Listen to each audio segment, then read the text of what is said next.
everybody. Welcome to the Flame Entertainment and Sports. It's your boy Rob here. Make sure to keep up with us on social media, on Instagram and TikTok at the Flame_ES. I appreciate you all tuning in. On today's episode, we're going to be starting off with some entertainment topics and then moving into the sports world. In the entertainment world, we're going to cover some Dancing with the Stars talk as season 33 is set to begin next week. We're going to do a little VMAs preview. This episode comes out on Thursday, but I'm recording it on Wednesday afternoon, so the VMAs haven't occurred yet. So I'll be doing a little VMAs preview.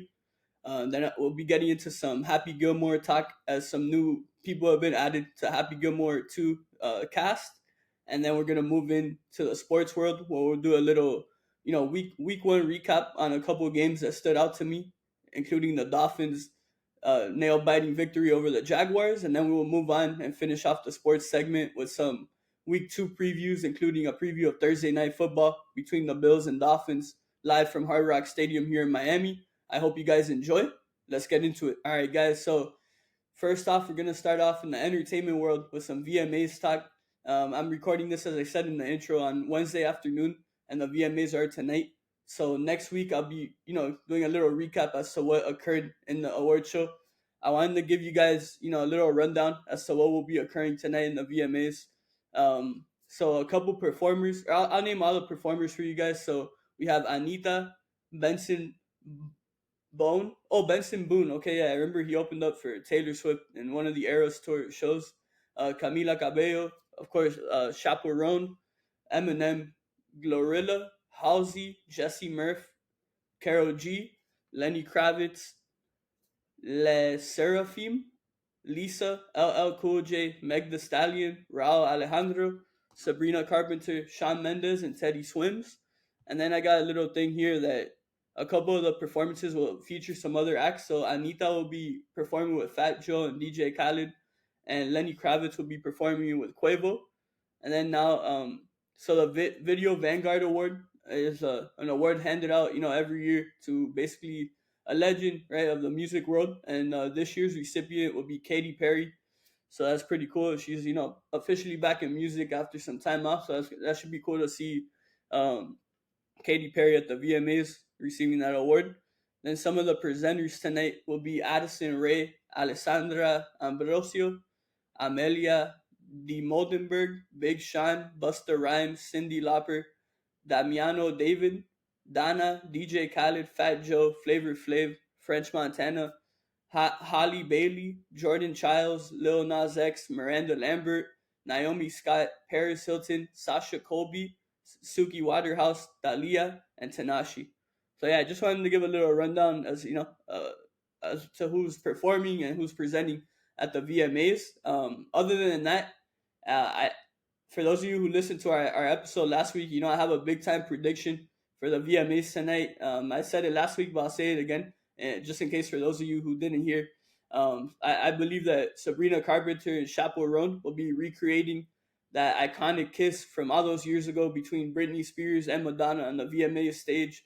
And then it's crazy. Actually, yesterday on Tuesday, MTV posted like a little, a teaser, little, video or reel to get the people excited about the VMAs. And they posted, some of the pictures on in terms of where people will be sitting at the VMAs. And it's actually a fact that Sabrina and Chaperone will be sitting next to each other. So I thought that was interesting to see. And I think it adds on that, my prediction could very well be coming true tonight. I do, in fact, believe it will be coming true tonight. But yeah, I hope you guys enjoy the VMAs. As I said, since I'm recording this in the afternoon, the VMAs haven't occurred, but stay tuned for next week as I'll be giving you a little recap as to what happened at the VMAs. So now to move on and stay in the entertainment world. So, of course, Dancing with the Stars Season 33 will be premiering next week on ABC. I'm super excited. As I talked about in the last episode, Dancing with the Stars is one of my favorite shows of all time. So I very much, enjoy each episode of the show. And I'm just very excited for this new season. Of course, last week I covered the cast announcement. Everyone who's going to be part of the cast. Now, I've never done this before for Dancing with the Stars, but I'm going to be doing a little preseason top 4 predictions as to who I believe will be the final 4 couples. Like I said, this is a preseason prediction. Obviously, we haven't seen any of these couples dance yet. We haven't seen their chemistry. We haven't seen anything like that yet.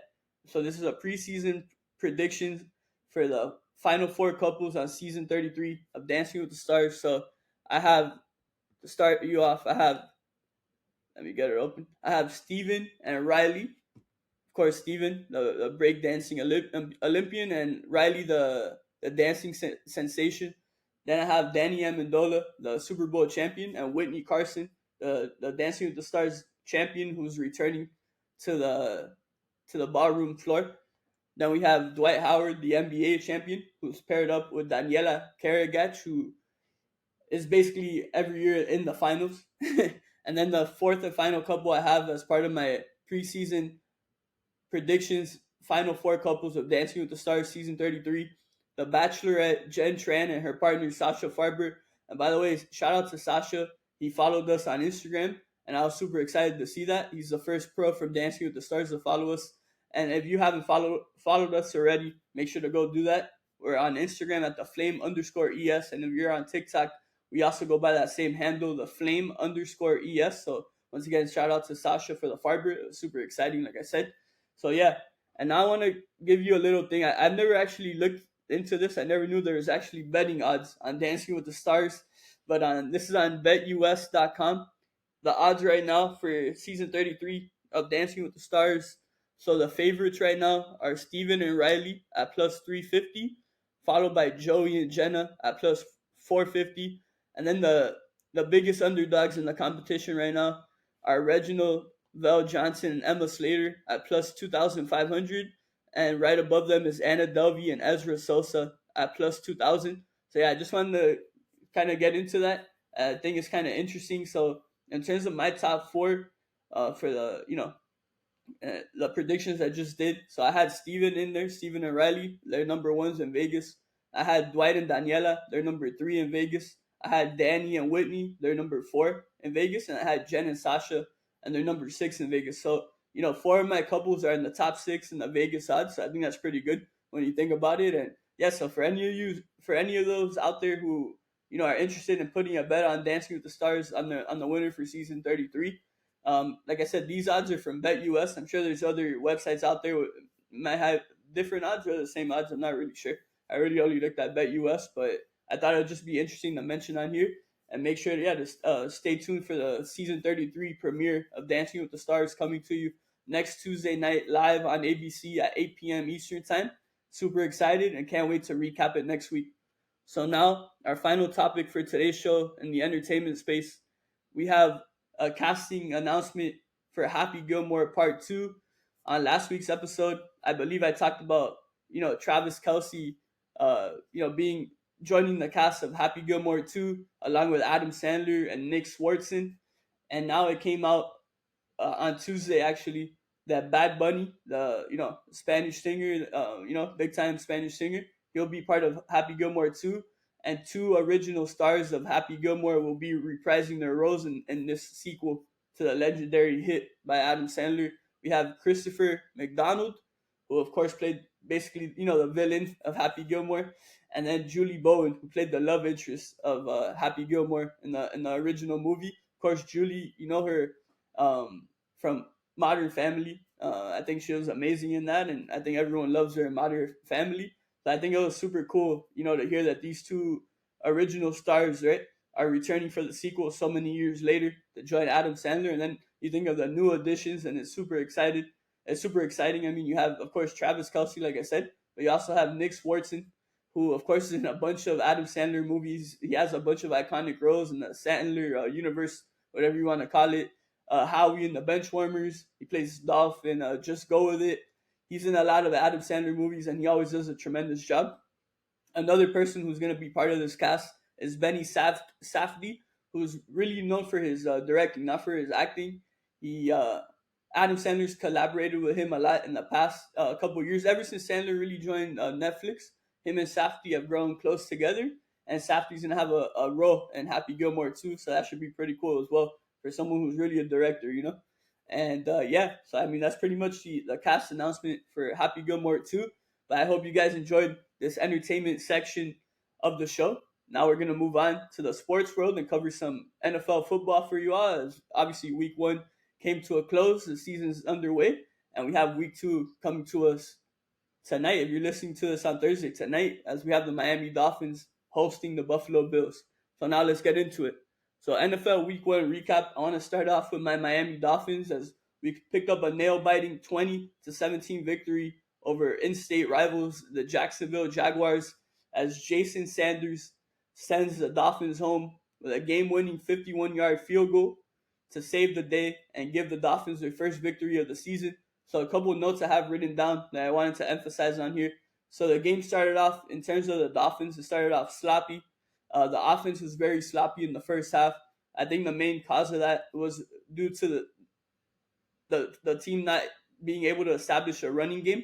The running game was nowhere to be found. There's a lot of screen passes being called time and time again. And it was very much annoying in the first half, the play calling and not being able to establish the run. It was very much annoying. So I think that's one of the main reasons the offense started off so slow. Then the defense side of the ball in the first half, it wasn't as bad as the offense, but something that I believe affected the defense in a negative way in the first half was a new defensive coordinator, Anthony Weaver, calling too much zone, and specifically in the red zone area. These corners and safeties were lined up in the end zone when the Jaguars would have the ball, let's say, at the 10-yard line or 15-yard line. So I think that very much affected, like I said, the defense negatively in the first half. With that said, a bright spot on defense, first drive of the game for the defense, Calais Campbell, the new Dolphin, 20-year pro, an all-pro player, former Miami Hurricane, Walter Payton Man of the Year, one of the best people in the league. He started off his Dolphins debut with a bang. First play, he sacks Trevor Lawrence, and the next play, he tackles Travis Etienne for a loss in the backfield. So a hell of a start there for Calais Campbell in his Dolphins debut. And of course, prior to this game, something I want to cover briefly, not longly here, is Tyreek Hill, the superstar receiver of the Dolphins, best receiver in the league.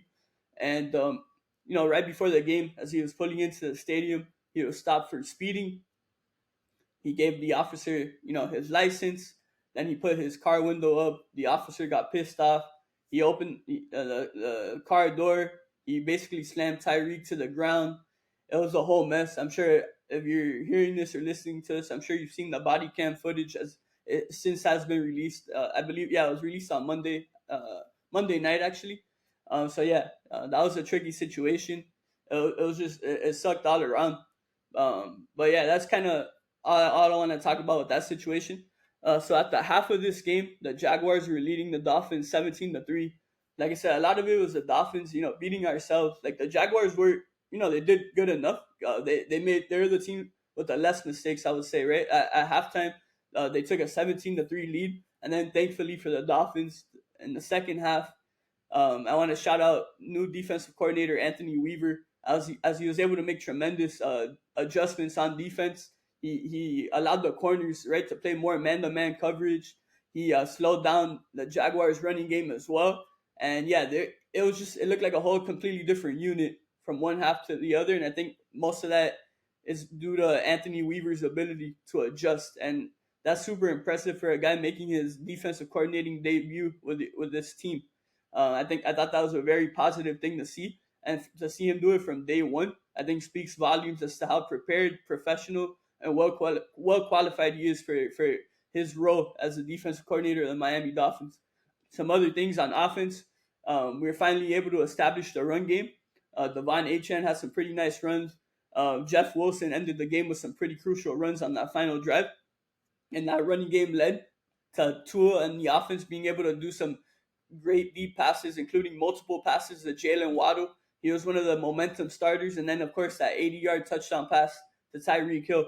So that's what the run game does. It opens up the field. And without a run game, you're never going to win a championship. So it was very promising and exciting to see the Dolphins adjust at the half on offense as well. And they, be able to establish that run game. As of right now, Raheem Mostert and Jeff Wilson are on the injury report. So it's going to be interesting to monitor whether or not they'll be able to play this week due to the quick turnaround with us playing tonight, against the Bills here at home on Thursday Night Football on Amazon Prime.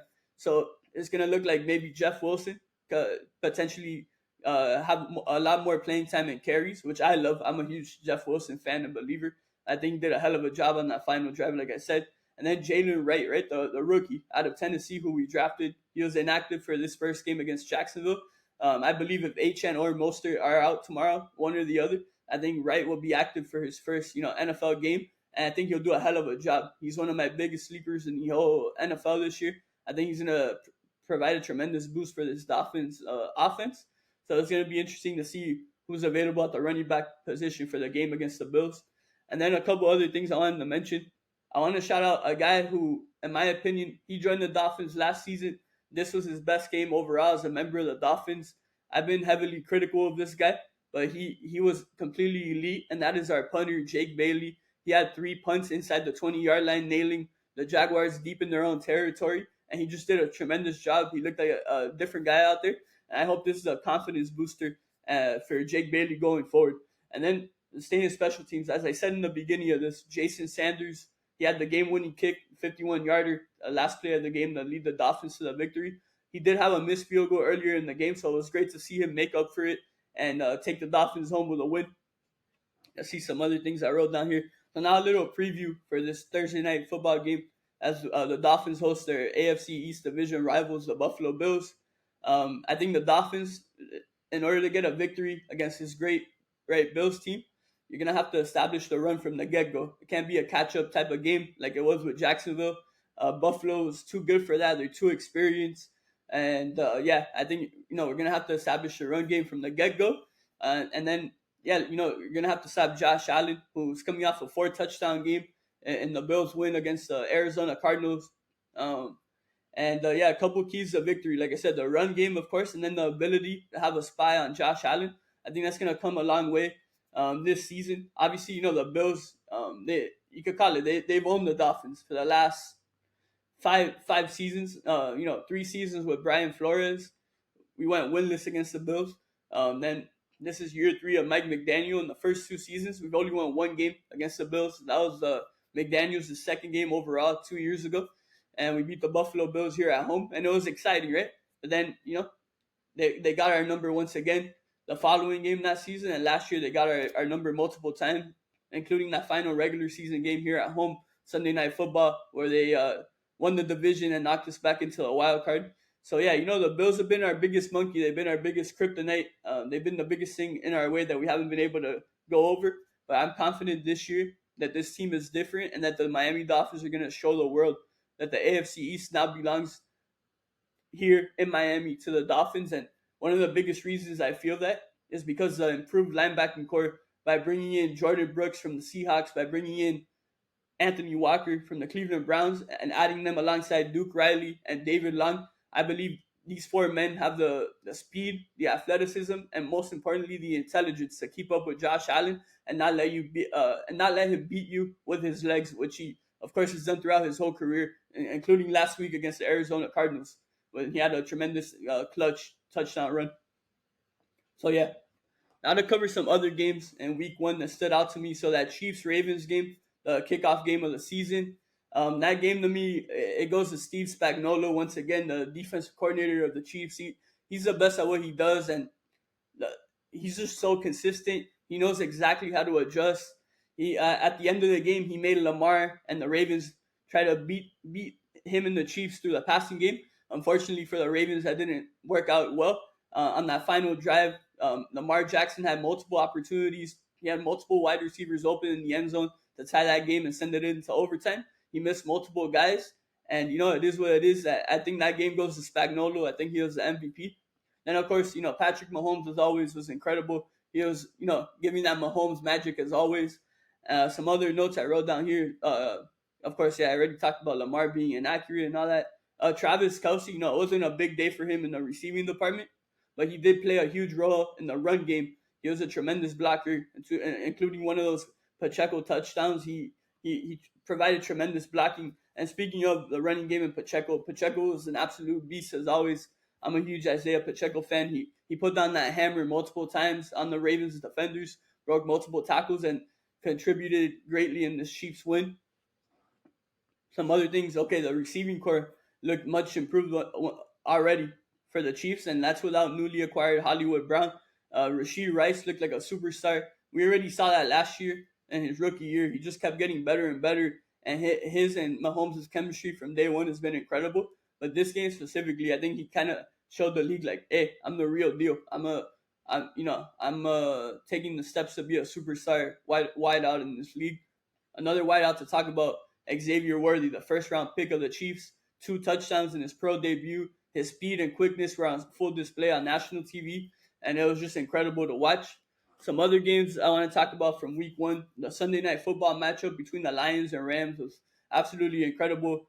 Lions winning in overtime, but I was so damn impressed by the Rams. The Rams came into this game with a backup at left tackle, backup at right tackle. That backup left tackle ends up getting hurt, so they end the game with a third string left tackle. Their starting center had to move to left guard. Their backup center finished the game as a starting center. It was just incredible. It was a hard-fought contest. Like I said, it went to overtime. And Matthew Stafford, we already know this throughout his 16-year career, however long it's been. He's an absolute dog. This guy takes a beating. He gets up. He keeps going. He makes something out of nothing. And he's just incredible. Sean McVay is always, one of the top coaches in the NFL. He's incredible. And then Chris Shula, the new defensive coordinator, right, of the Rams. He had a tremendous debut as a defensive coordinator, the grandson of Don Shula, who, means a lot to us here in Miami. We love him. We love the Shula family. And I was cheering on Chris Shula and that Rams defense on Sunday night. However, with that said, the Lions came out victorious. They never gave up. They kept fighting. And David Montgomery just went absolutely beast mode on that final drive in overtime and, led him to running into that end zone for the game-winning score. But another tremendous matchup between the Lions and Rams. One more game I want to talk about in week one, the Tampa Bay Buccaneers. I don't think they're getting enough credit. They absolutely dominated the Washington Commanders, led by their quarterback, Baker Mayfield. He threw 4 touchdowns on the day, including an absolute dime, back shoulder dime to Mike Evans in the end zone with tremendous coverage on him, by the way, by that Commanders corner. I can't remember his name right now, but and then they have a rookie, Jalen McMillan. He's their number 3 receiver right now behind Evans and Godwin. He looked awesome. He had a touchdown in the game, and just that trio of wideouts for Baker looked incredible. Evans, Godwin, and McMillan. I think they did a hell of a job. And I wanted to give the Bucs their love because I feel they deserve it, and they haven't gotten it this week. Now to move on to some week 2 games I want to preview.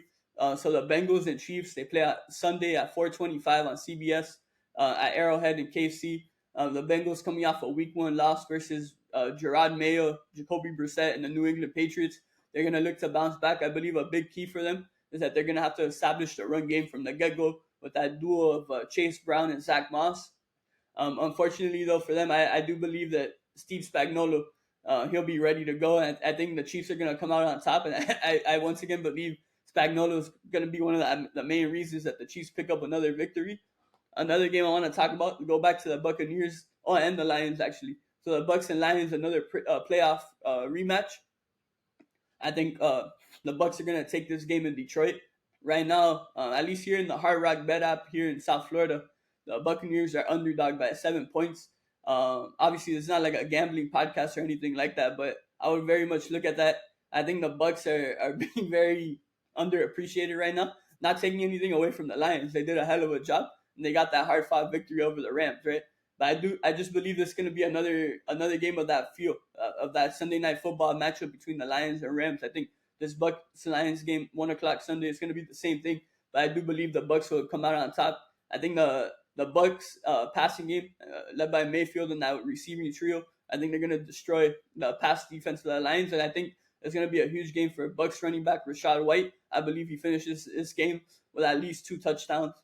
Now another game, 2 more games to preview here for week 2. So Sunday night football preview, we have the Chicago Bears taking out the Houston Texans. 2 1-0 teams picked up victories in week 1. The Bears, however, didn't have any offensive touchdowns, but hey, they got the win at the end of the day as they had a huge comeback victory over the Tennessee Titans, and then the Houston Texans coming off a 2-point victory over Division Foo's Indianapolis Colts. I believe in this game, the Bears will look to, they must establish the run. I know that's a repeated pattern. You guys might be like, oh, why does this guy keep saying that every team has to establish a run? Look, at the end of the day, if you want to be a championship team, you want to be a team that gets there at the end and has a chance to compete for that Lombardi Trophy in February in New Orleans. By the way, I meant to say that earlier. I apologize to those football fans last week who heard me say multiple times that the Super Bowl will be in Vegas. I got confused with the past Super Bowl that was in Vegas. This Super Bowl will be occurring in New Orleans. So sorry, I had to mention that really quick. But yeah, I believe the Bears will have to establish that running game. Um, as I was saying, you need a running game and a consistent defense if you really want to make it and have a chance to compete for that Lombardi in February in New Orleans in 2025. But with that said, I believe the Bears have a nice group actually of running backs, and I believe they should use this running back by committee concept, right? I don't think they should just heavily give the ball to DeAndre Swift out of the backfield. I think they should involve Swift, Roshan Johnson, Khalil Herbert, and even the former Kane.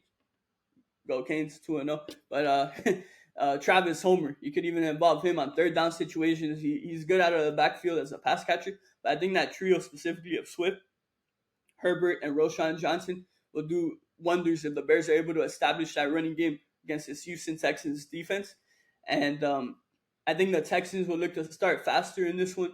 I think they're going to be ready more from the get-go than they were in that Week 1 game against the Indianapolis Colts. But yeah, so that's the Sunday night preview. And then the final game I want to preview here, Monday Night Football. We have the 0-1 Falcons taking on the 1-0 Eagles. I think the Falcons, their main key in this one, will look to play cleaner football, right? On the offensive side of the ball, I think their defense did a fine enough job to pick up a win against the Steelers. But unfortunately, the Falcons, led by Kirk Cousins, made too many mental mistakes in that one. And the Steelers, ultimately led by Mike Tomlin, came out on top. But yeah, I think the Falcons need to play smarter. And the same goes for the other side. Although the Eagles did pick up a Week 1 victory in Brazil against Green Bay, they were super sloppy, but they got lucky because the Packers were even sloppier than them. But I believe these are two teams in this Monday night matchup. They're going to look to get rid of those, mental errors that ultimately win or lose you games, right? But I do believe, with all that said, that the Falcons actually will come out on top in this one. I think their offense is going to look much cleaner, much better. And I think the Falcons are a much better team than people actually give them credit to be. I think they're gonna pick up a huge victory in Philly, and I just believe there's something about Philly. I just feel at some point this season things are just gonna, I don't know, get out of control. Just like last year, they started, what was it, like 10-0 or 11-0, and then all of a sudden they like lost the rest of their games basically. I kind of feel like the same thing's happening this year, and I think Atlanta comes out on top, and I think Kirk Cousins, primetime Monday Night Football, is going to come out on top, and I think it's going to be a big game for Atlanta. But yeah, guys, it's going to wrap up, this sports segment. Obviously, these first two episodes back, we've only covered NFL. I know, obviously, some of you are baseball fans, basketball fans, hockey fans, all that. But, right now, I just really want to focus on NFL due to it, starting right now and being, the current topic, right? I know baseball, we're a month away from the playoffs. So perhaps when we get to October, we'll talk a little bit more baseball. Basketball training camp comes at the end of this month. I know the Miami Heat will be training in Baha Mar over there in the Bahamas. But yeah, with that said, I hope you guys enjoyed this sports segment. All right, guys, thank you so much for watching or listening to today's episode of the Flame Entertainment of Sports. I hope you guys enjoyed it. If you have any opinions, any thoughts on any of these entertainment or sports topics, make sure to let me know about them. If there's anything you want me to cover on here, make sure to let me know. You know where to reach us. Make sure to follow us on Instagram and TikTok at the flame_ES.